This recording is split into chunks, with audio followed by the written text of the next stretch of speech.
jẹ́ bá parí ìròyìn ọ̀fọ̀n tó ń bẹ lájà. Lọ ṣàtọ́kùn fún wọn olè tó ń bẹ nílé. Ọ̀fọ̀n tó ń bẹ lájà. Ọ̀fọ̀n tó ń bẹ lájà. Owó obìnrin ni wà lé ni. God have mercy upon us. From my village. Ọ̀fọ̀n tó ń bẹ lájà. Olè tó ń bẹ lájà. Ó ṣe bára lé òní rí òun. Ó ṣe bára lé òní Ó rí ṣe bára lé òní rí òun. Ó dẹ̀ ń tọ́ra ẹ̀jẹ̀ kára lé má ṣe kíni. Gbára lé ti jí. Ilẹ̀ ti mọ́ bá. Ọ̀fọ̀n tó ń bẹ ní àjà. Ọ̀fọ̀n tó ń bẹ lájà. Ẹ̀kúndé ní ẹni.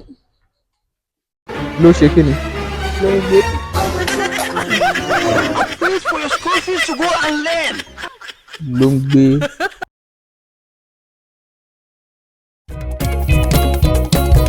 It's not homes and properties, real estate tó fà kọyọ, wọ́n talẹ̀ ralẹ̀ lóríṣiríṣi.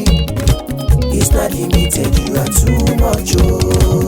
Ẹni bá mọ̀nà ló yẹ ká tẹ̀lé, kó lè fi wá mọ̀nà. It's not lónìí industrial land ó ń bẹ níbí.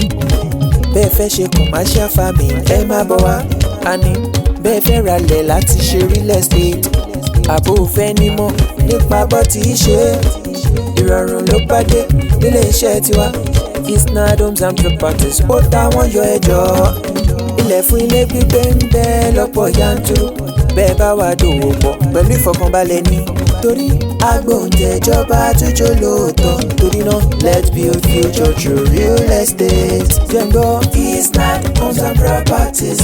Yeah.